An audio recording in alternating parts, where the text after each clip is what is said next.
ಆ ಸಾಲುಗಳು ನನಗೆ ಕನ್ನಡದಲ್ಲಿ ಅನುವಾದ ಮಾಡ್ಕೊಂಡು ತಂದು ನನ್ನ ವೀಕ್ಷಕರಿಗೆ ಕೇಳಿಸ್ಬೇಕು ಅಂತ ಅನ್ನಿಸ್ತು. ಹಾಗಾಗಿ ಬರೆದೆ.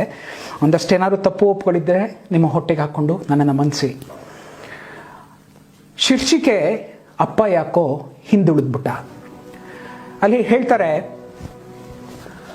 ಅಮ್ಮ 9 ತಿಂಗಳು ಹೊರ್ತಾಳೆ, ಅಪ್ಪ 25 ವರ್ಷ ಸಾಕ್ತಾರೆ.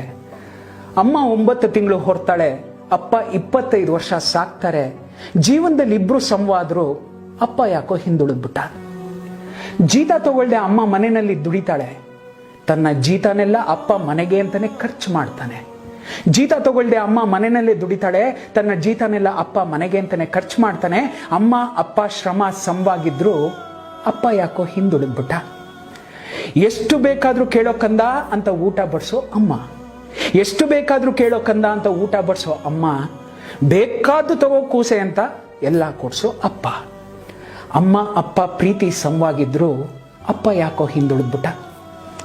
ಫೋನ್ನಲ್ಲಿ ಅಮ್ಮನ ಹೆಸರು ಏಟು ಬಿದ್ದಾಗ್ಲೂ ಅಮ್ಮ ಅನ್ನೋ ಕೂಗೋ ಕೂಗಲ್ಲೂ ಎಲ್ಲದರಲ್ಲೂ ಅವಳೆ.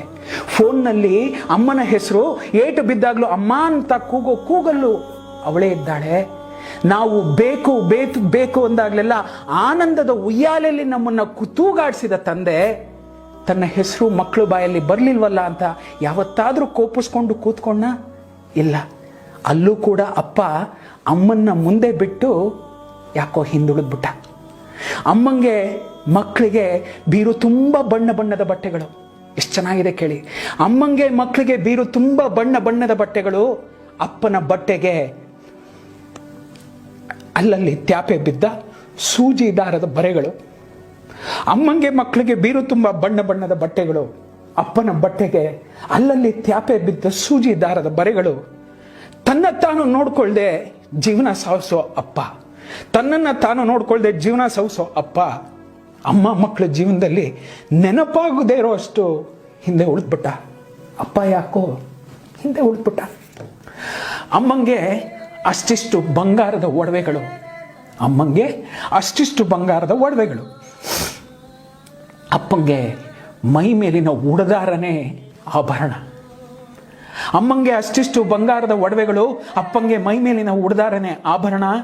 ತನ್ನ ಕುಟುಂಬಕ್ಕೋಸ್ಕರ ಎಲ್ಲ ಮಾಡಿದ್ರು ಒಂದಷ್ಟು ಗುರ್ತಲ್ಲಿ ಉಳಿಯೋ ನೆನಪಲ್ಲಿ ಕೂಡ ಅಪ್ಪ ಯಾಕೋ ಹಿಂದೆ ಉಳಿದ್ಬಿಟ್ಟ. ಮಕ್ಕಳು ಸ್ಕೂಲು ಫೀಸು ಪುಸ್ತಕ ಅಂತೆಲ್ಲ ಇದೆ, ಈ ಹಬ್ಬಕ್ಕೆ ನನಗೆ ಬಟ್ಟೆ ಬೇಡ ರೀ ಅಂತಾಳೆ ಅಮ್ಮ. ಮಕ್ಕಳು ಸ್ಕೂಲು ಫೀಸು ಪುಸ್ತಕ ಅಂತೆಲ್ಲ ಇದೆ, ಈ ಹಬ್ಬಕ್ಕೆ ನನಗೆ ಸೀರೆ ಬೇಡ ಅಂತಾಳೆ ಅಮ್ಮ. ಹಬ್ಬದಲ್ಲಿ ಅಮ್ಮ ಅಪ್ಪ ಏನು ತಿಂತಾರೋ ನೋಡಲ್ಲ, ಹೊಟ್ಟೆ ಉಬ್ಬರ್ಸೋಷ್ಟು ತಿಂದು ಮೇಲೆ ಹೇಳ್ತವೆ ಮಕ್ಕಳು. ಅಮ್ಮ ಮಕ್ಕಳನ್ನ ಬಿಟ್ಟಿದ್ದನ್ನ ತಿಂತಾಳೆ, ಅಮ್ಮ ಮಕ್ಕಳು ಬಿಟ್ಟಿದ್ದನ್ನ ತಿಂತಾಳೆ. ಆದರೆ ಅಪ್ಪ ಪಾತ್ರೆಯಲ್ಲಿ ಉಳ್ದ ಅಷ್ಟೋ ಇಷ್ಟಕ್ಕೋ ನೀರನ್ನ ಬೆರೆಸಿ ಕುಡ್ಕೋತಾನೆ. ಅಲ್ಲೂ ಅಪ್ಪ ಯಾಕೋ ಹಿಂದೆ ಉಳಿದ್ಬಿಟ್ಟ. ವಯಸ್ಸಾದ ಮೇಲೆ ಅಮ್ಮ ಮನೇಲಿ ಕೆಲ್ಸಕ್ಕಾಗ ಬರ್ತಾಳೆ ಅಂತ ಮಕ್ಕಳು ನೆನೆಸ್ಕೋತಾರೆ. ವಯಸ್ಸಾದ ಮೇಲೆ ಅಮ್ಮ ಮನೇಲಿ ಕೆಲ್ಸಕ್ಕಾಗ ಬರ್ತಾಳೆ ಅಂತಾನೆ ಮಕ್ಕಳು ಸಾಕ್ತಾರೆ. ಆದರೆ ಅಪ್ಪ ಕಾಲು ಮುರಿದು ಕುದ್ರೆ ಅವನೇನಕ್ಕೂ ಬೇಡ, ಅನ್ನಕ್ಕೆ ದಂಡ ಭೂಮಿಗೆ ಭಾರ ಅಂತ ಮಕ್ಕಳು ಅವನನ್ನು ಹಂತ ಹಂತವಾಗಿ ಸಾಯಿಸ್ಬಿಡ್ತಾರೆ. ಹಂತ ಹಂತವಾಗಿ ಸಾಯೋ ಅಪ್ಪ ಮಾತ್ರ ಸಾವಲ್ಲಿ ಮುಂದೆ ಅಮ್ಮ ಯಾಕೋ ಹಿಂದೆ ಉಳಿದ್ಬಿಡ್ತಾಳೆ. ಎಷ್ಟು ಚೆನ್ನಾಗಿದೆ ಅಂತಂದರೆ ನಮ್ಮೆಲ್ರಿಗೂ ಬೆನ್ನೆಲುಬಾಗಿ ಅಪ್ಪ ನಿಲ್ತಾನೆ.